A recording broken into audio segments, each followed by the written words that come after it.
What is up, everybody, and welcome to the driveway, where this week we are visiting our friends at Hyundai here in the north end of Houston, Texas, to take a look at one of the newest competitors to hit the ground in an ever-expanding market of compact crossovers. This time we're looking at the all-new 2018 Hyundai Kona.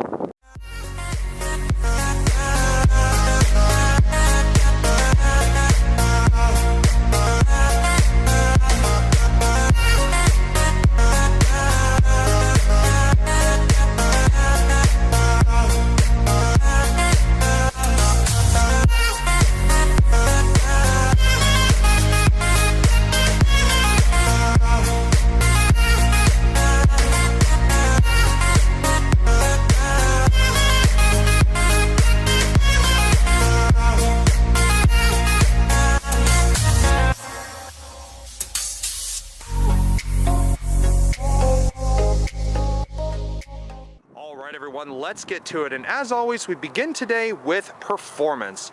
Now the Kona that I've got for us here is the ultimate front wheel drive, meaning that this particular example, dressed in its beautiful thunder gray exterior, is the best of the best, or at least one of the best out of the 4 trim levels now available for this all new model.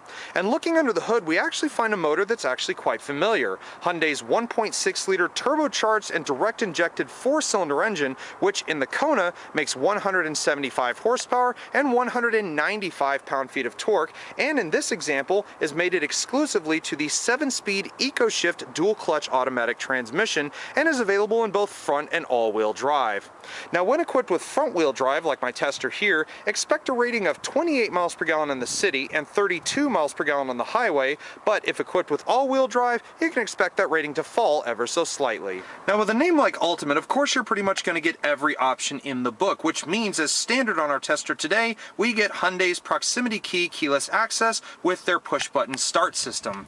Now in the Kona, you do get Hyundai's newer key fob, which I actually like. It has a nice weight to it and a little bit more of a premium feeling compared to their key fobs of before, but you have all the typical functions: lock, unlock, release the trunk, and panic, as well as a retractable key blade which pops out of the bottom of the key using that little tang there on the back. But the smart key system works like all the others. You have the key fob anywhere within the vehicle, then simply put your foot on the brake pedal, hit the button on the dashboard, and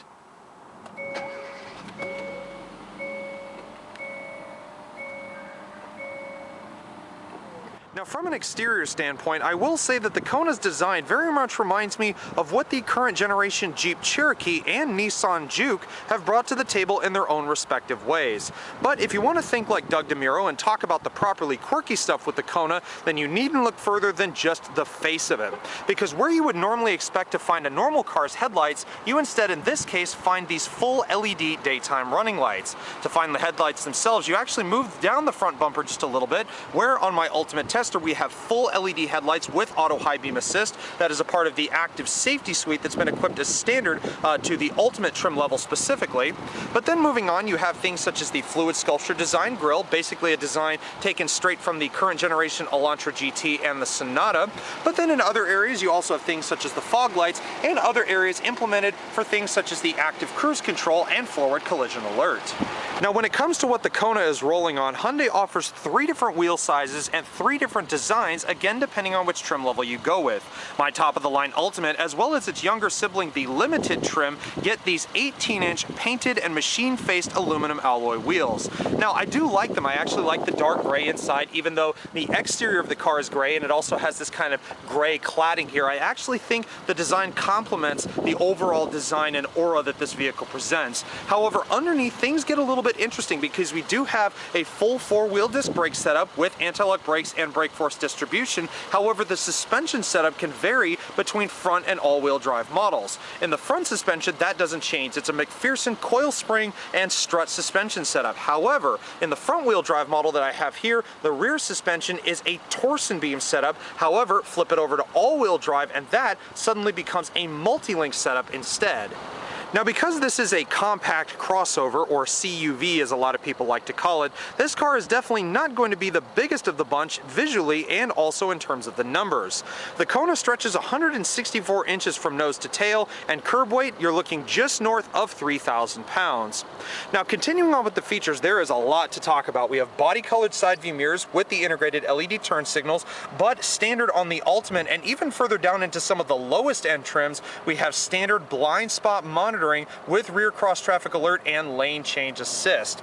You also have things such as the proximity key, keyless access, as I showed you guys before, and looking up top, on this particular one, we have a power tilting and sliding sunroof as standard, but unfortunately, there's no panoramic sunroof that can be added or comes standard as either a feature or an option. Now, talking about the Kona's posterior, it's certainly not as extreme as in the front, but it still is a very interesting looking design nonetheless. Now, there's no mistaking where the taillights are, and my particular tester has these full LED taillights here as standard equipment, but then you come down here and you have a design that sort of mimics the headlight housing in the front, and this houses your turn signals, your reverse lights, and your reflector all in one big mix mash of colors. Now, you do have the appropriate badging signifying things like the engine type, but you also have things such as your rear view camera hidden just above the license plate, and coinciding with that, you also have the rear parking assist sensors that line the lower part of the rear bumper of the vehicle. Now, as a final wrap up to the exterior, I really only have to say that the Kona is certainly one interesting looker, to say the least. In a world dominated by slight blandness and certain conservative designs all over the market, it's nice to see something a little more off the wall and something aimed for those who don't exactly want to follow the crowd. And that's something that Hyundai's been pretty good at over the past couple of years with all of the recent major redesigns and future redesigns that they've been doing for all of their vehicles. So, continuing on from the exterior, what about the inside? Is it wacky or is it conservative? Well, let's open the door and find out.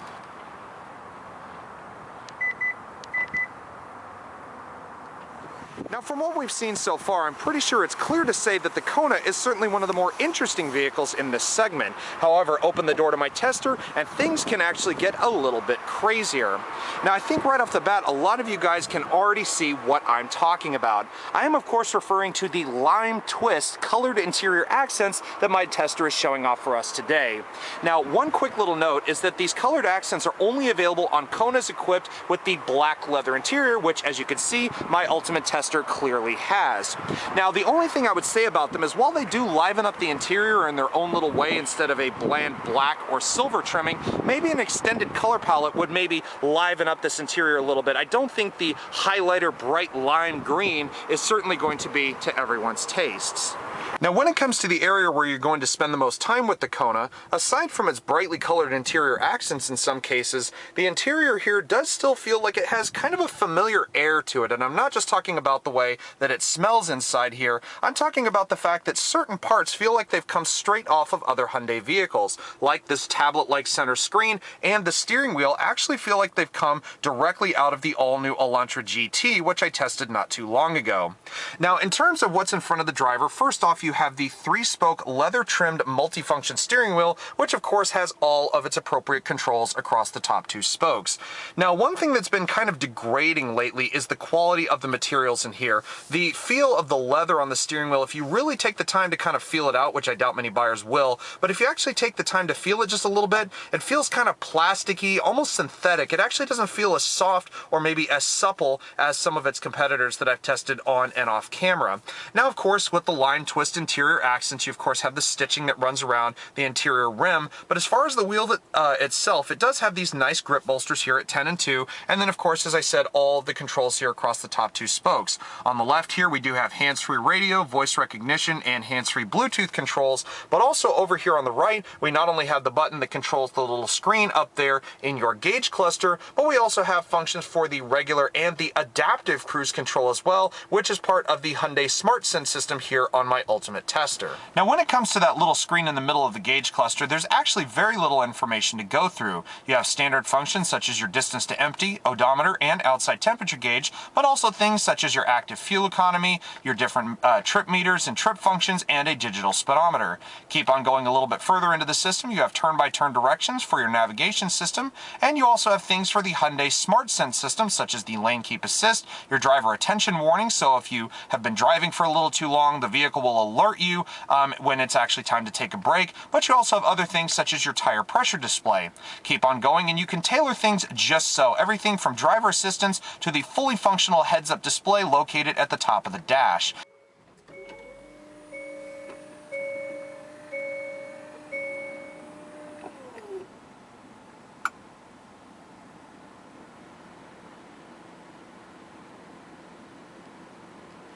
Now you also have other things such as the little welcome sound that happens when you unlock and lock the vehicle, and also when you turn it off, and other little things like that. But overall, not too much information to go through and very easy to use. Now moving on to the subjects of infotainment and more so entertainment, pretty much everything revolving around such comes through this 8-inch touchscreen display, which has been fixed into this sort of tablet-like protrusion that sticks up out of the top of the dash. Now as I said, we've seen stuff like this in at least one other Hyundai vehicle, that being the all-new Elantra GT for 2018, which first debuted this tablet-like screen at the same time. Now I'm not exactly a fan of it. I like the screens that sit more flush with the dashboard. I think it looks a little bit cleaner and not so much intrusive in a way, but again, everything up here is pretty much self-explanatory. You have the map function here with the standard navigation on this Kona Ultimate. Now the touch responsiveness is pretty good. It's not exactly up to par with some of the other cars in the class, but at the same time it definitely does hold its own nonetheless. We also do have the standard nav functions, that being points of interest, addresses, emergency contacts, and so on. And as with all the functions in the Kona, or at least most of them, you can scroll through these screens just like your everyday smartphone. Now you also have a button over here labeled like a star. That is the custom button function, which we'll talk about here a little bit more here in just a bit, but basically that can become pretty much any one of these functions that you see in here. It can have anything to do with media, navigation, and so on, and pretty much you can tailor that to become anything you want. And where you do that is actually through the setup function, which you can see has the custom button function right down here at the bottom, as well as other things like navigation settings, your bass, treble, fade, and so on. And again, it all can be scrolled just like your everyday smartphone. Now, when it comes to entertainment, the Kona Ultimate that I have here has an 8-speaker Infinity Premium audio system with a factory subwoofer located in the trunk. Now, I've had a good listen to the radio system, and I will say that it's not exactly the most bassy system that I've ever heard. Some of you guys may know I'm a bit of a bass head. I like a good bit of thumpage when it comes to my music when I'm driving down the road, but it definitely does hold its own amongst a bunch of bigger names.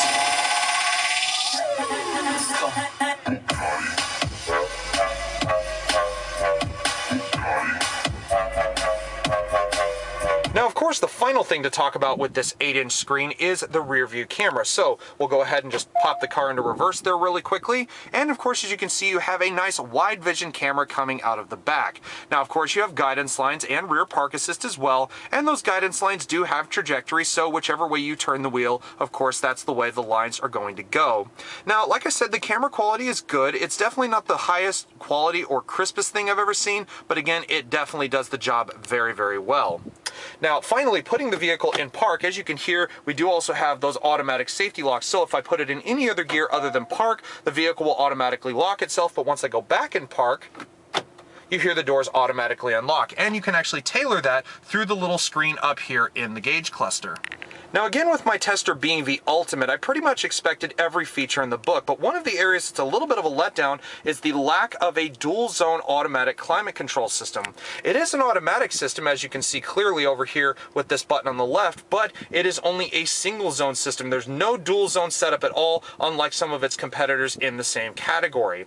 Now we do have the fan speed over here on the right with the air conditioning introduction. Again, the automatic function is the button over here on the left, and it's all within the temperature control, as you can see here. Down here you have a very simplistic row of buttons, including the air conditioning recycling, front and rear defrost, the different climate zones in the middle, as well as a way to turn the system off completely.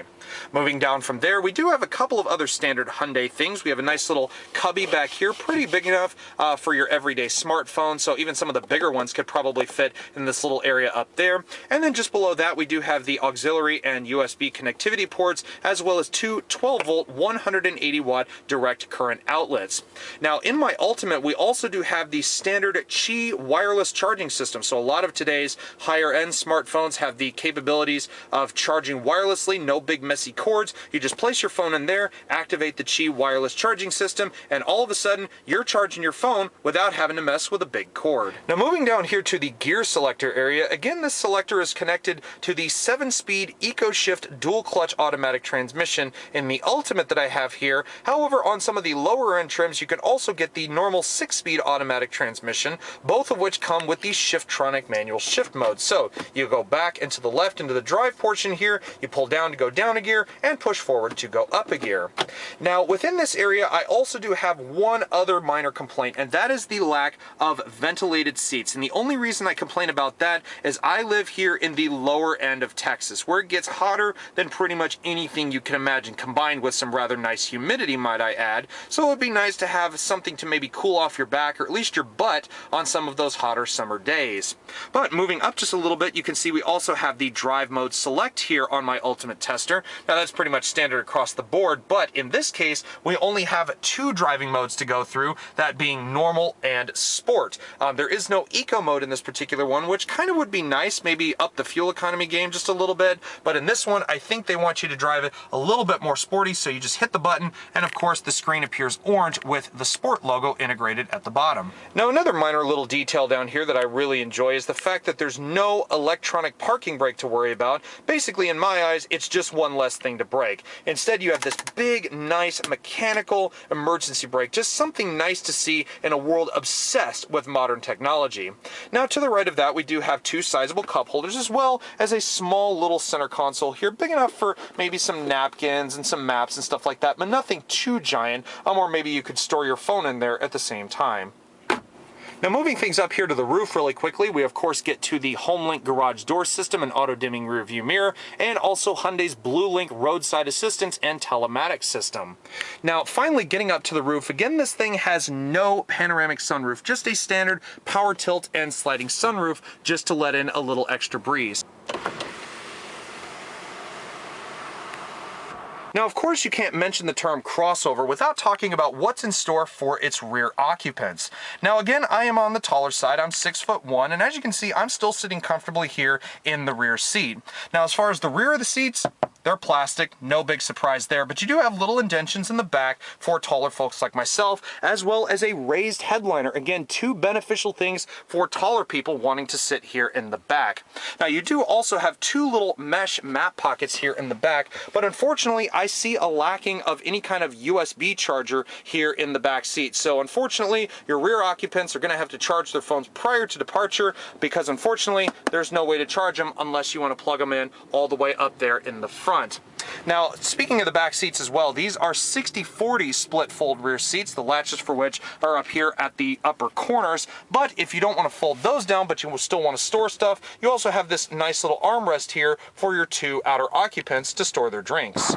Now, in terms of cargo space, the Kona is still one very capable vehicle. Opening the rear hatch reveals a space of 19.2 cubic feet to start. However, fold down those rear seats and you're looking at 45.8 cubic feet of total cargo volume. A couple of other things to note back here. As you can see, we have a nice little cargo cover that is attached via cords to the rear hatch. Now that just simply prevents people from looking into your trunk if you have stuff back here that you perhaps don't want people to see. Now, another couple of things that I like are these little storage areas underneath, but you lift that up and you actually have a physical compact spare tire. No fix-a-flat kit back here, just a nice good old donut in case you get into trouble. Now, even though at the time of this review, the Kona has not yet been rated by our friends at the IIHS, it's pretty fair to say that with everything that's in place here as standard on my particular tester, the Kona is certainly looking to make a high mark in terms of safety in the compact crossover market.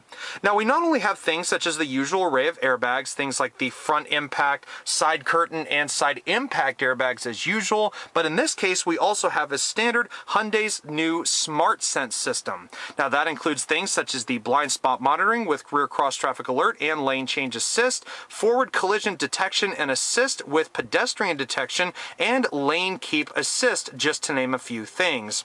Now, with a bunch of stuff like that, again, it's easy to see why the Kona is at the price tag that it is. It's definitely a very nice entry into the compact crossover market, and again, Hyundai is continuing the theme of giving customers a lot of features for not a whole lot of money. And unfortunately, on that note, everybody, our time here with the all-new Hyundai Kona has now unfortunately drawn to a close. I do hope everybody's enjoyed this review as much as I've had fun making it for y'all.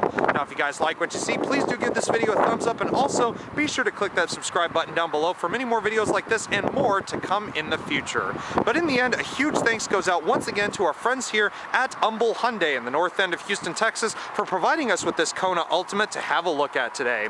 But in the end, everybody, I hope you guys enjoyed the review, and I'll see you guys next time. Take care, everybody, and stay safe.